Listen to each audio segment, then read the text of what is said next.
Good morning. My name is Austin Dundong, and I was in a group with Nolan Christensen and Sarah Brookelman, and we looked at lupus erythematosus. And so what is lupus? Lupus is an autoimmune disease where the body attacks its own tissues and organs.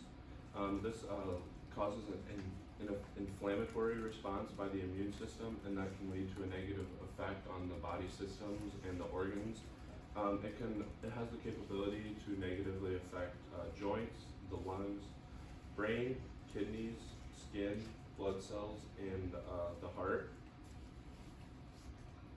The exact cause of lupus is unknown, but there are multiple factors that, with people that already have lupus, that can lead to flare-ups, and those factors would include genes, sunlight, infections, immune system dysfunction, which leads to the production of autoantibodies, which causes the destruction of the body's own tissue, and then also certain medications can lead to lupus, as well as sex and race.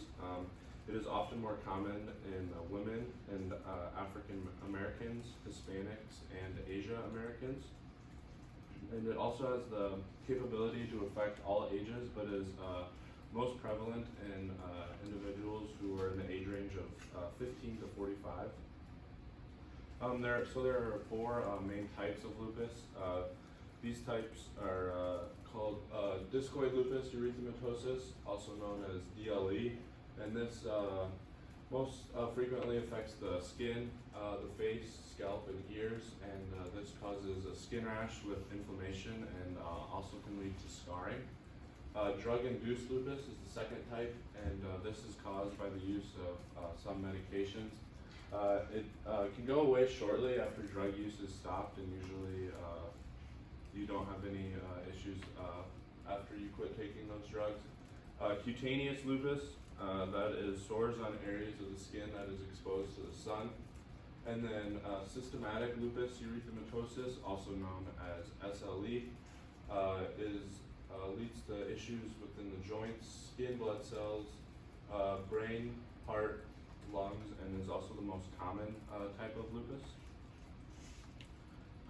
So the symptoms that is involved with a patient who is suffering from lupus, first of all, every case is different, and it also depends on the severity, as some of these symptoms can be more mild, but if the case is more severe, they are certainly able to cause a lot more issues and problems within the patient, and these symptoms can also be temporary or permanent, but the main symptoms are fatigue, fever, joint pain, stiffness and swelling, butterfly-shaped rash across the face, skin lesions, loss of circulation in fingers and toes, and shortness of breath, chest pain, headaches, as well as memory loss.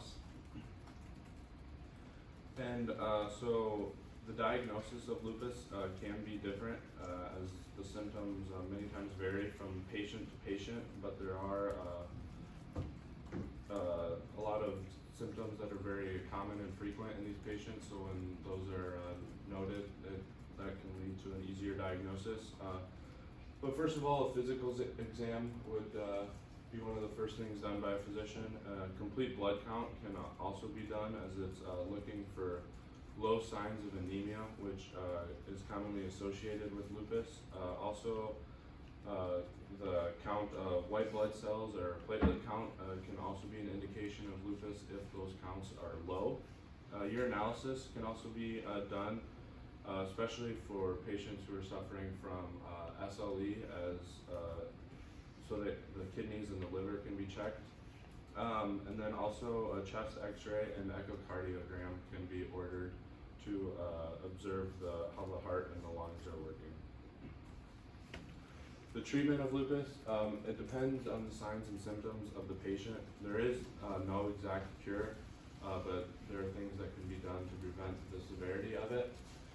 Some common medications involve non-steroidal anti-inflammatory drugs, anti-malarial drugs, corticosteroids, immunosuppressants, and also biologics.